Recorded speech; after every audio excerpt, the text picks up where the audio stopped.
Hi everyone. Well, it's still winter here in southeastern Wisconsin, as you might expect, as it should be. And it's cold again, but we had a little bit of a respite, so that was nice. But there are still a few things to be doing. And these things today I'm going to be doing today kind of sum up my regular winter chores. So the first thing I'm going to be doing today is applying some deer repellent around. It's been a long time since I've done that. The deer browsing hasn't been terrible recently because we've not had any snow cover here for a while. So the deer are able to get at plants in other areas, but I do want to get around and get some deer repellent down because they are walking quite freely and comfortably through the yard. I'd like to get them back on track and remember that this is an area that should be passed by to go somewhere else to eat. So that is the first thing I'm going to do. I have my regular watering chores, which we've already done in a video this year, watering the stuff that's overwintering in the garage. But I also need to go down to the basement and water the things that are overwintering in the cold, dark spot in the basement. And it's time for my first check on my dahlia tubers. Actually, probably should have done that a couple of weeks ago already, but I've not looked at them at all. So we're going to dig into the dahlia tubers and make sure everything is good in there. So come along for a little bit of a winter work day.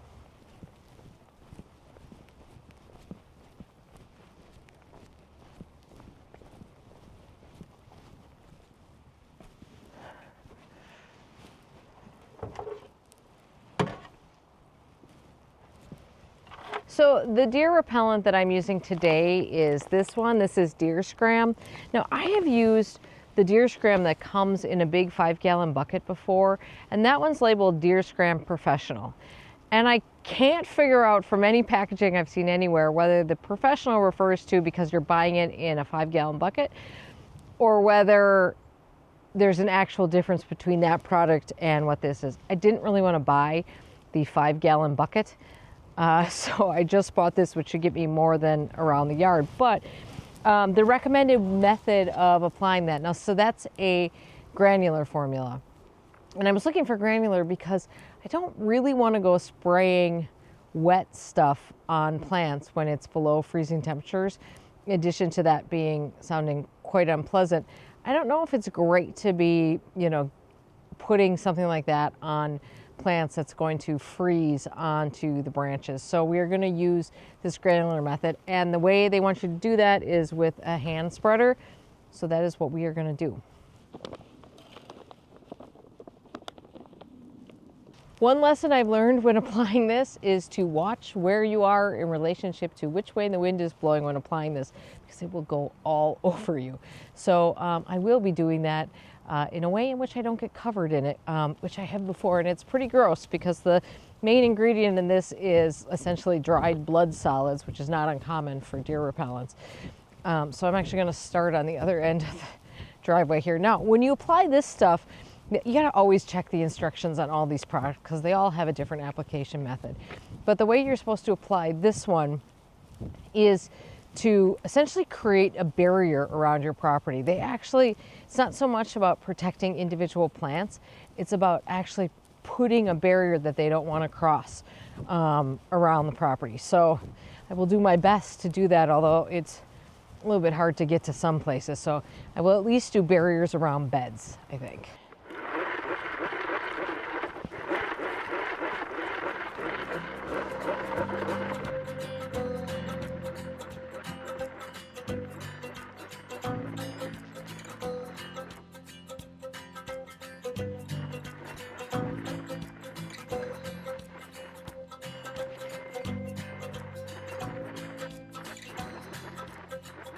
So it's been a while since I've applied this product, and I seem to remember this from last time too, that I feel like either my hand spreader is not so good or this product doesn't run through it very well. So actually, I'm gonna just start dumping a fine line of this around some of these areas. And I won't do a lot here by the front because I don't feel like these areas are super affected by deer. But I do want to just keep them away, but I'm going to do more of this around the other way. And I will go just around some of the areas where I know the deer are walking. See if we can't start reminding them that they don't want to walk there. So I'm going to end up using this entire bag, which is supposed to says treats up to 5,000 square feet. Don't ask me how many square feet this is. I don't know how they figure that either. If that's like consistent 5,000 square feet, it doesn't really matter. Anyway, the other day, somebody on Instagram sent me a message and asked me what I thought I spent a year on deer repellent. And I started adding it up in my head. And I'm going to say that in any given year, it's a minimum of $600 and possibly over $1,000. And you know, when you start thinking about that and thinking that even at that application rate, I still sustain, you know, there's always deer damage here. So when you start thinking about those kinds of numbers, I think that, you know, I definitely wish that maybe early on, you know, back before I started creating a lot of gardens here, that we had invested in a deer fence. I mean, I'm still not sure how a deer fence would even work here because we have so many entry points. And I think we would have had to either put a gate at the end of our driveway, which is a bummer, or possibly done those, they're like cattle ramps or something, those things where you put like rods across an area that cattle won't walk across. I think deer don't walk across those either. So, it would have required a lot of planning, and it would have been particularly challenging on this side of our property over here, because obviously you don't want to see the deer fence and you don't want your neighbors to see it either. So you'd want to put it far enough in that you could, you know, hopefully plant around it. But, you know, I think probably if I had, you know, if I could go back and do something over, I would at least get a deer fencing company out here to offer suggestions on how you would make it work. Because certainly it would have paid off by now big time. And just the freedom to plant things without having to keep things, deer management in mind. I mean, I plant a lot of things that are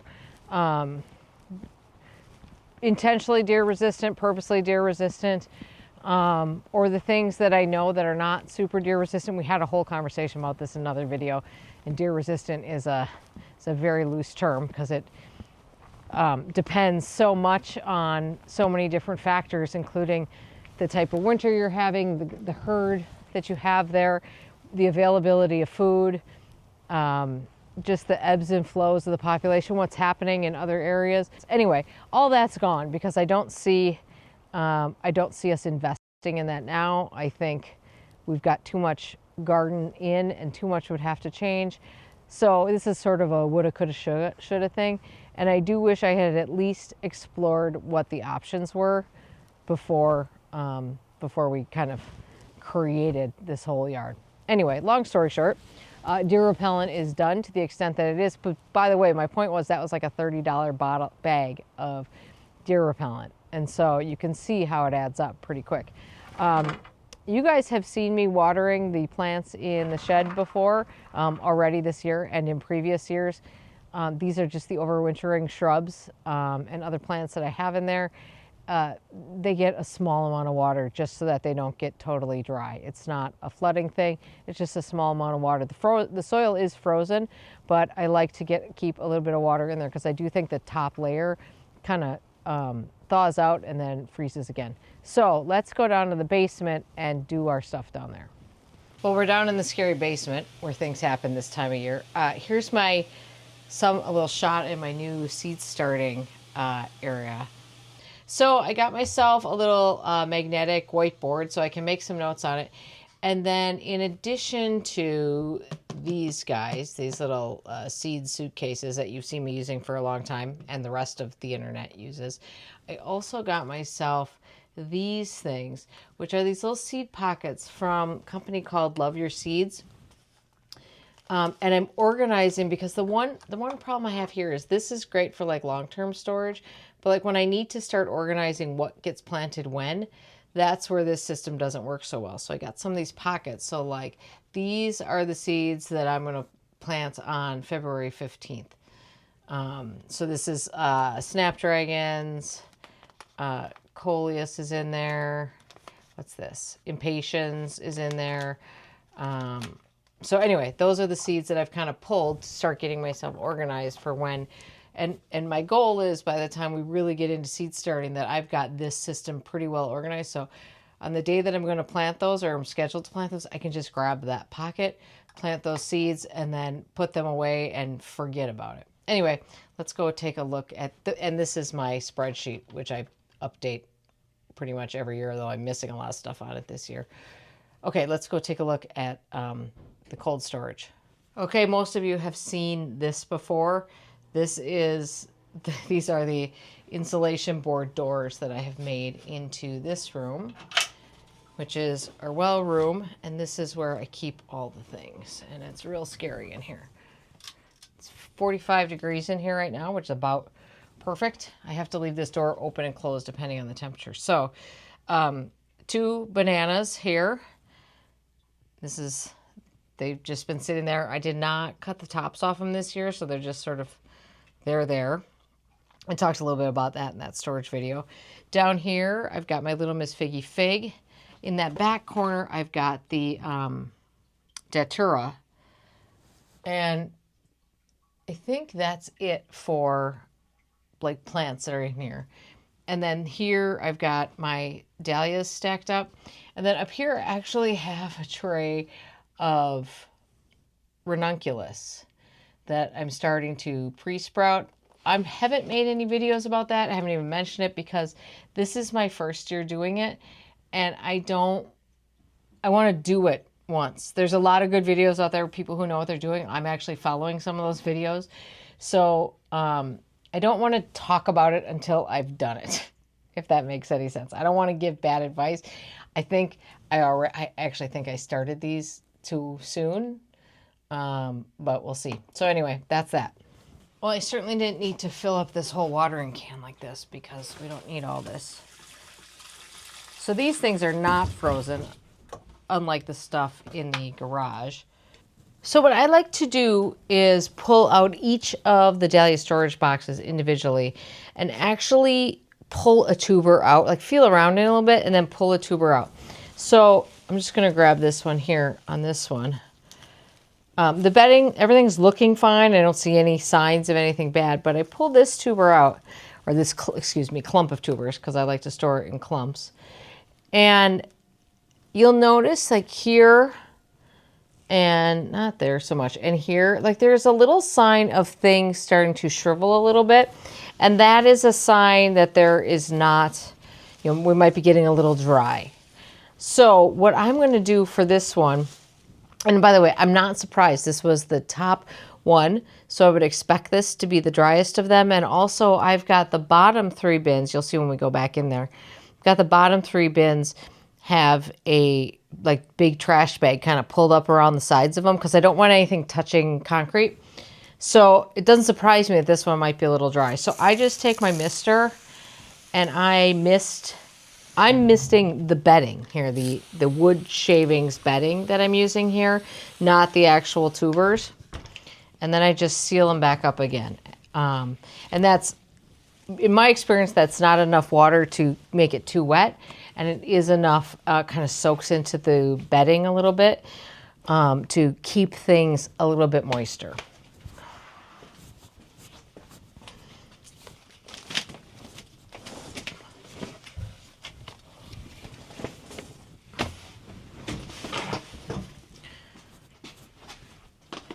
Okay, so these are looking really good right here. This is perfect.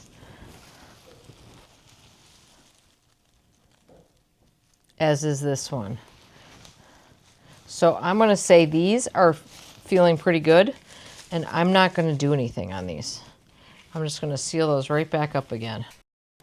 All right, see now this one feels damp to me, so this is a little worrisome to me. See, this, to me, the stems feel like they've been wet, although they were, and it does smell, I'm going to tell you, it does smell a little musty in here. The clump itself looks fine.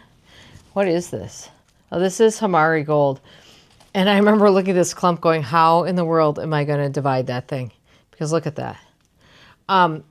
Anyway, I think the clump feels fine, but I would say we are borderline too wet here. And I'm going to dig a little deeper and just make sure we're okay, because it smells, I'm getting musty here. Okay, so both of those clumps look fine. I don't feel anything slimy or anything, but I do, I mean, that could be the burlap too, but I do feel like we're borderline moist here. So I think we're going to call that one good, but we'll see what happens with the next couple. But whatever one I feel is like the dampest, I'll put on the top. This is a little HS date clump right here. I mean, other than the fact like I'm seeing things that I shouldn't have saved, like this is a damaged tuber right here that I should have cut out of there, but it doesn't seem to be causing any problems. No, this one seems good. I don't like to root around too much because getting them all settled back in there again is a challenge. I thought I only had 5 bins, but there's 6 in there.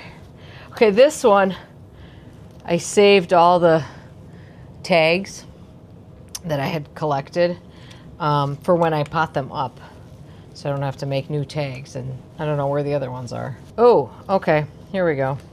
Who's this? Oh, unfortunately, this is Pom Pom Burlesca, so we got problems on this one for sure. So right here, can you see how this tuber is totally flat and shot? This one's very soft. This one's soft. I mean, looking at this tuber, that looks like it was broken already, but we got to cut that out. So that's the kind of thing that can lead to rot. So if that tuber was bad, I should have caught that before I stored them. But you know, you can't catch everything. This one's not good here. I'm gonna get rid of that too. So let's go in a little, let's dig a little deeper since we found an issue here to see whether that is endemic to this whole box or whether that was just that particular one. This one is fine. Seems like it might be another HS date. No, this is Platinum Blonde. Perfect. This one is absolutely perfect. So that might be a situation where that was just a bad, you know, over here though, again, I'm seeing a little bit of shriveling. Oh, and unfortunately, why is it always the ones that you want the most? That's Sandia Brocade right there. That's a pathetic little clump. Oh my gosh. Just look at the size of this tuber right here. I mean, it's like bigger than my hand. That's probably the mother tuber from last year. So probably I could and should cut that out, but I'm not gonna do that now. Okay, well, long story short, that all seems fine. So I'm gonna go with this Pom Pom Burlesca being me not catching a bad tuber in there when I stored it. Yeah, everything else looks pretty good. That's Kelgian right there. Everything else looks pretty good in here, except for maybe tubers that were bad to begin with. But I caught those. Like I said, I'm not going to check everything because it's too much of a pain to get these back in. I don't think it's necessary. Okay, now we have one more to go. This was the one that was at the bottom, and that's why there is a garbage bag around it. So I always make sure that the one at the bottom has something between it and the cardboard, and the concrete, so the concrete is not sucking moisture out of it. So I will move this bag to whatever is going to become the new bottom, because this one will not remain at the bottom.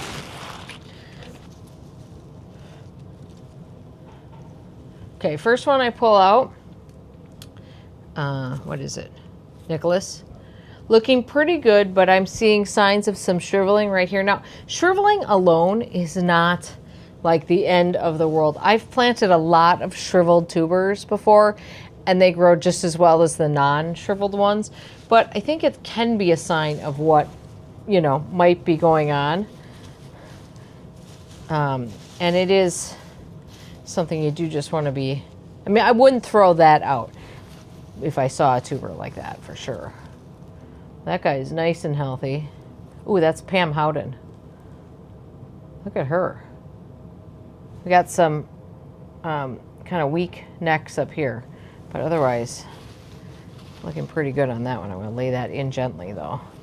So I think what I'm going to do actually is I'm going to give, sorry about the lights in the background there, motion activated. I'm going to give this just a little bit of a mist too, because this is going to be towards the middle or top now. Okay. There we go. Okay. Now to stack them back up again. Now I generally go by the once a month check on dahlias, but I gotta tell you, I don't do this whole rigmarole every time because this is, I don't think it needs to be quite so involved, but I will sort of spot check a few just in case.